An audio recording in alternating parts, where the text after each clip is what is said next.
Right. Okay, guys, we're back. Another match. I just finished a match with some guy named David. Never met him before. Nice guy. And we're now starting. This is a monster match, folks. Let everybody know on Facebook. John Balan versus Dave Datillo. Hello, Datillo. And my new friend Don has taken a seat next to me to replace John Balan. What's going on, Don? No, not much. I've known both these guys for years. I've known Dave Datillo quite a bit longer than John. They call him JB for short. And I've known Dave Datillo probably 30 years. Way back when he owned the Garfield Inn in Lakewood. I've known John probably, I want to say, somewhere between 10 and 12 years. I knew him when he was an up-and-coming pool player. We used to gamble a little bit. His games come up quite a bit, obviously, from those days. Well, this should be a good match. It's a very good match. It's pretty much about as even a match as you're going to find. Yeah, I mean, in any type of race to, 3 or 4 or something, these guys would be the favorites, both of them, Yeah, short two game race. It's kind of iffy with either one of them. But, Dave Datillo was actually John's mentor for years. Still is, actually. Yep, they're good friends, very good friends. Yeah. They just got off the mics just now. They were commentating my match with David, They're good buddies, and I get a lot of 8-ball knowledge from those guys, Yeah. So this is going to be a good one. Now, Don, what's your pool dossier? What's your resume? I was a pretty good pool player back in the day. My highlight was in the 90s. I played in the U.S. Team Open with Frank the Barber, Rafael Martinez. Oh, you did? We actually won that. Okay. We won 11,000 that year. I was on the team that, it was me, Frank, my brother, and Mike Wyon. We won the Western States Division. Okay. It covered Alaska, Hawaii, California, all the Midwestern states. Yeah, Frank is a regular on my stream as a commentator. He's a really nice guy, and he also played on Dave Datillo's team in 2004, and they won it. Exactly. Frank's a very, very good friend. He's been my mentor for 20 years. Okay. And he still is. I go over to his house all the time. We practice, play. Randy Howell over here. Egging me on because I just won my last match. Yeah, I know. He played very well. He did play very well. Other parts of my dossier would be including 1990 was a really good year for me. I got third in a tune-up tournament with the pros, just behind Earl Strickland and Ron Rosas. Okay. And one match, they actually had a picture of me featured on the snap. And well, hopefully we'll have you. How's your game these days? My ball game's pretty strong. Are you practicing a lot? I've known about a bar table event called the Bill Duke Memorial. I don't know if you knew Bill Duke. Bill Duke, I have heard of it. He's probably one of the premier tournament directors in Southern California. That wasn't in Fresno, was it, recently? No, he just recently passed away. He lives in Orange County, and he was running 4 or 5 tournaments a week. Okay. Down in Orange County. Yeah. He would run those, where they have the Bar Box Diamonds. I've been there a couple of times. He just died like a month ago. Yeah, really. I had a memorial tournament with a 64-player field in his name, and I won that. Okay. I've also placed in the money in the U.S. Bar Table Championships and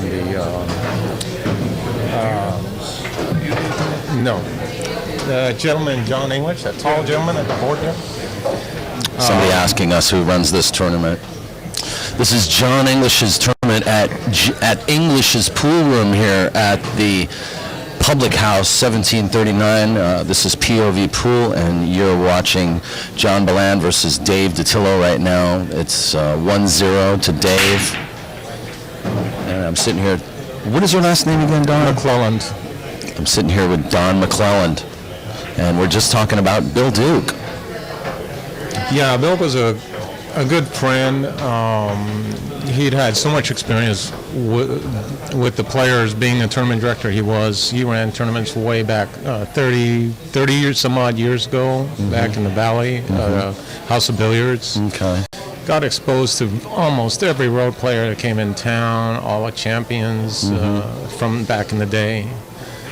And it was heartbreaking losing him. It really was. And I even had at his memorial tournament, I gave him a eulogy and kind of lump in the throat kind of thing. No kidding. It was actually difficult to play for a couple matches. I met him a few times. You know, he had a lot of spunk. You know what I mean? And when you lose somebody like that who is that dedicated to throwing tournaments and you know, just keeping the action alive. You know, it's a great loss. It's especially to people to that area. You know what I mean? And you know, my condolences to you and the families and friends of the Duke family. You know, anyone close to Bill Duke. I'm sure he's impossible to replace. You know what I mean? You're absolutely right. I don't think you're going to find a tournament director like him any time in the near future. You really aren't. He was phenomenal, and he was extremely supportive of the, as we call, B players. The less experienced players. He was always encouraging of them, trying to get them to play in bigger tournaments. And, yeah, I know you had. He would have tough events. You know, you'd go over there for $15, $10, and play a race to one. Yeah, you know, exactly. It's like, wow. And they're tough tournaments. Tough, man. You get tough players. That's why I met Indy and Roger. Yeah. You know. Anyway, listen. Incidentally, both these guys, John Balan and Dave Datillo, have been on my BCA team as well. Okay. We placed in the money in those teams. So. Well, Randy Howell as well. Regarding this match right now, John Balan lost the first game to Dave. It's a race to 2, and John has a nice wide open break. He's got a really good pattern here. He's doing his best to follow the roadmap that is pretty self-evident. That's pretty evident there. If he can get good on that 12 for his last ball, the egg's a cinch to go. Yeah, that's definitely his key shot. Yeah, that's his key ball. Yeah.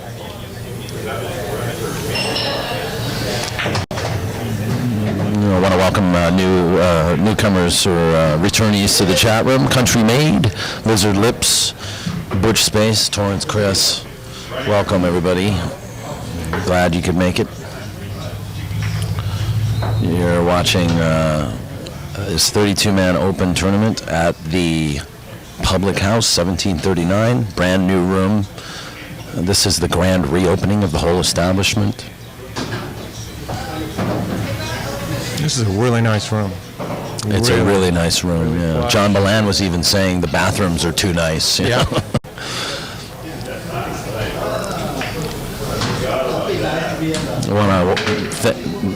I appreciate your compliments on thanking me for the stream today. That's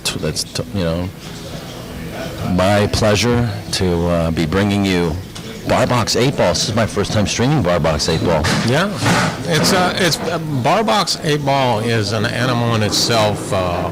Totally. If you compare you probably mentioned this you've probably talked with Frank Barber on this, but Barbox 8 Ball is more complex and a difficult game than Big Table 8 Ball. Absolutely. Big table, they all open up like a flower when you break. Bar table, you got more problem balls. The smaller the table, the more difficult the out is, the more well planned it has to be. An example, if you've ever played 8 ball. This is a great game to practice if you want to get into straight pool too, because straight pool is about bumping and picking off the rack. Exactly. Breakouts, delicate shots. And there you go. Perfect shot. And he's going to even up the score. Dave Datillo immediately says flip. This is a one-day tournament, folks. 32 players. I would imagine we're going to be done around like 9 or 10 o'clock today. And I just want you guys to know, too, this is a race to 2 on the winner's side. When you guys are hill, it's a flip for the break. That's right. That's the rule that they've made here, just to even up the tournament a little bit. That's fairly typical.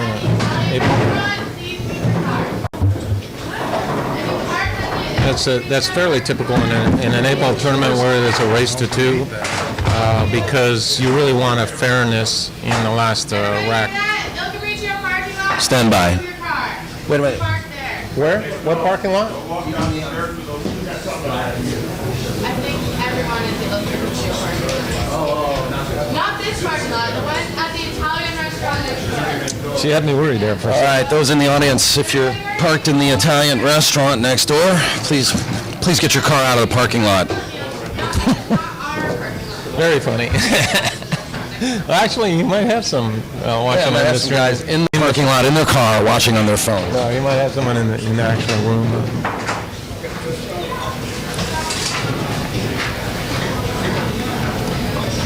Too shy to come in.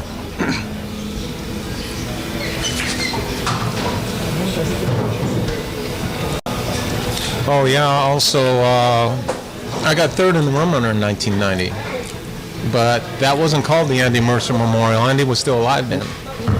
That's right. That was it's called the Spring Open at that time. Okay. And there were some of the best players in California and Nevada.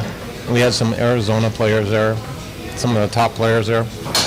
And I was really proud of that. I was playing Joe Salazar for the hot seat, and I had him on the hill. It ended up going hill, and I missed the 7-ball, and he ended up winning. And then I lost to Morrow right after that. So Morrow ended up winning that. Joe Salazar got 2nd, and I got 3rd. My Calcutta went for $20, and I think if I remember correctly, I won about $900 in that Calcutta. Wow. Yeah, I mean, the rum runner is next week, by the way, folks. Yeah. The Next Calcutta's weekend. Thursday. Yep. That's right. And you're going to have better players than they've ever had in there. There's going to be probably, I would say... Oh, a lot of the guys from the Chetito and the Swanee are going to be there. Exactly. And there's guys, the bonus ball stragglers, waiting for the bonus ball to start. They're there. Stevie Moore, Dominguez is Oscar, gonna be there. Ernesto, Jason Shaw is going to be there. Boosty will be there. Shane Van Boning. I think he's going to be there. You know, that's going to be neat to see Jason and Shane in the same event. Yeah. No, it's the very first time I played Shane Van Boning. I was in the U.S. Bar Table Championships. I had him 7-2 in a race of 9. I missed the 7-ball and never saw daylight for the rest of the match. He ended up beating me 9-7. Yeah. That's when he first burst on the scene, and he wasn't as strong a player as he is now, but he was still a very, very strong player, and it kind of threw everyone off guard. I remember Jay Helford saying, "Who is this guy?" Right. I think that's where they got his nickname, South Dakota Kid. John Balan just picking apart some of the obstacles in his way. He slides the 8 and slides the 12 away from the 8 so that he can open up a shot for that. So John actually is poised here to close out this rack, although he does have some minor surgery to do. He's got to thread the needle. Yeah, it's a little delicate with the 11 ball, but he might be able to use the 12 again on the 11. So if his pattern is correct, he should be able to get it. I would imagine he'll draw out for a shot on the 9, just to get that out of the way. Yeah. But he's going to take a look, because really what you want to do is you want to take the balls down in all that traffic first. Yeah, that 15 is a little tricky because there's a window between the 1 and 6. That's the one he's looking at right now. The 15.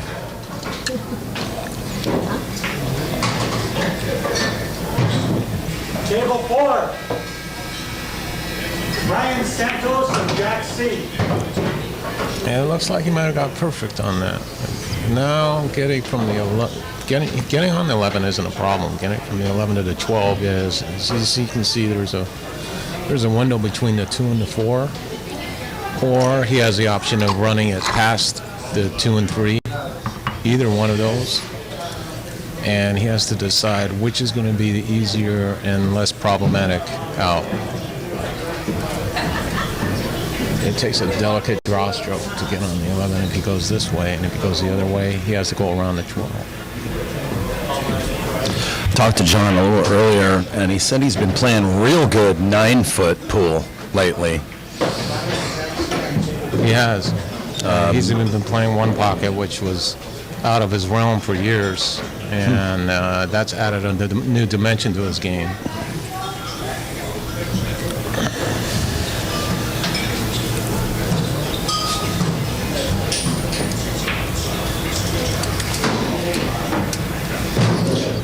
Little first follow here, and I think he's. The crucial part of this particular shot is speed. If his speed's right, he's fine. He's not going to get hooked. But if it isn't, there's a strong possibility he will get hooked. He has to decide what the least risky shot is, whether he wants to follow it and play the 8 in the corner where the cue ball is right now, which is what he's looking at. That's what he's looking at. Right. But also he could roll it even a little slower and play the There's right a hand risk of corner. hitting a ball slow on a bar table. This Yeah, table and that can risk roll is off a missing. little bit, okay? Exactly. So you have to find that happy medium, and I like the shot he's choosing right now because there's a happy medium in speed-wise. It's a comfortable speed shot. Mm-hmm. I just don't like it because you can easily overroll and get hooked on the 2 and the 3 there. That's exactly right. There's also a stun. He could stun and draw, Yeah, and he'll just stunning is he'll curl off the one ball, and he'll have it. Well, yeah, that's a little risky. You might scratch because if you graze the 1, you could scratch. You literally go past the 6 and scratch if you're not careful. Or you could hit the 1 too full and hook yourself behind the 4. And if you try to stun for the 8 in the side, you might hit the 2 and hook yourself behind the 4. So the 4 comes into play on both stun shots. Turns out we have a photographer here too, and I'm going to have to introduce myself to him. It's an interesting turn of events here. Maybe he's from the LA Weekly. I like his choice here. Let's see if it works. Oh, he decided to go around. That was risky. Worked. You know what? He got there, He man. did. I tell you what, he took his chances though. He really took his chances. He hit it good. He hit it really well. He did nothing that we suggested. Isn't that funny? Nope. But notice that he hit it at a comfortable speed and took his chances of hitting the 1 just right. Well, there you have it. John Balan just proved us all wrong there and played a crazy shot. No, I liked what he did. It looked a little risky, but if he was comfortable with it, he felt where he was going to hit the 1, and that's why he made it. Sporty play there, John. What's going on with you? What do you don't seem happy right now. I shouldn't have missed that first ball. So really, you're just still pissed off about the first ball, right? Yeah, From the first ball, then that's why he started shooting. Yeah, it's against a guy his caliber, you can't miss. No, you can't give You're not supposed to miss like that. Basically, Yeah. the flip. I basically gave him a game on the wire with that miss. That's right. Yeah. And you got lucky you won the flip, right? John Balan won. All right, we're going to start another match real soon. Stand by. I'm going to get a name. We're watching POV Pool, and we are live here at the Public House in Los Feliz.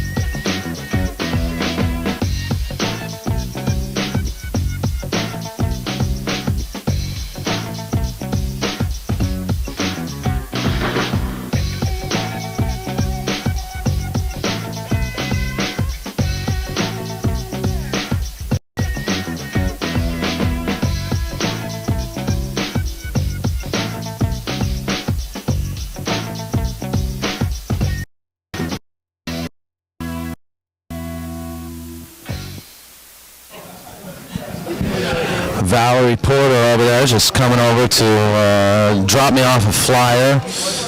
You know me, I'm friends with anybody who's playing pool or doing something pool. And I want to thank Don McClelland for sitting here with me for a minute to sweat a couple matches. I think coming up now we're going to have Valerie Porter versus somebody else. I'm going to ask his wife who he is. So stand by.